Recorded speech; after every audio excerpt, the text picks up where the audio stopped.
So CATIA V5 compared to 3D Experience CATIA, is it worth to learn CATIA V5 in 2025? In my opinion, not really, especially because all the new features will only be available within the new version.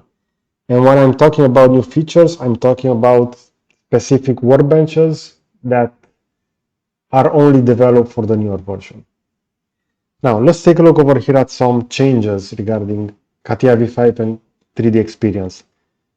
The first change that we're going to see is that all the features will be by default added to the bottom section over here. So we have this ribbon with all the features.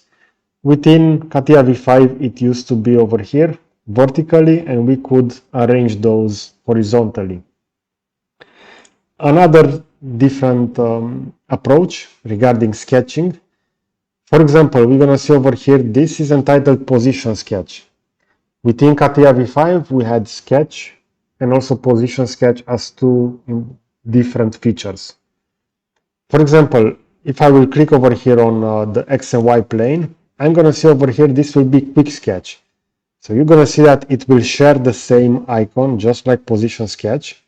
But if I will just select this and click it, this will take me directly to the sketching environment, and I can start tracing profiles and sketching those.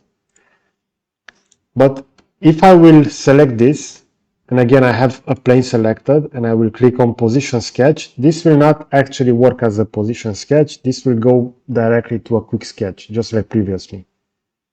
But if I don't have anything selected, like this, and I will click on Position Sketch, now I can have the possibility to position this. So I can reverse this horizontally, vertically, or I can swap this. And you're going to see, if I'm going to press on swap, we're going to see those axes being swapped. Reverse, this will be vertically, and this will be reversed horizontally. So keep in mind that this is a major difference between CATIA V5 and 3D Experience in terms of, let's say, usability.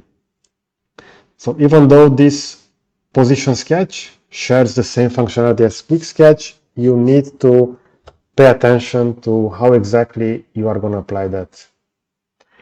Okay, so let me know in the comment section what is your opinion regarding this. Are you still going for CATIA V5? Because I know that the vast majority of people are still using it. But in my opinion, it is quite important that you will swap to the newer version if you want access to the new features. And those are, let's say, the most important reason why CATIA V5 has started to become obsolete. Okay, so you will find a similar video over here on the left side, and I will also add a subscribe button to the right. So that's it. Thanks for watching.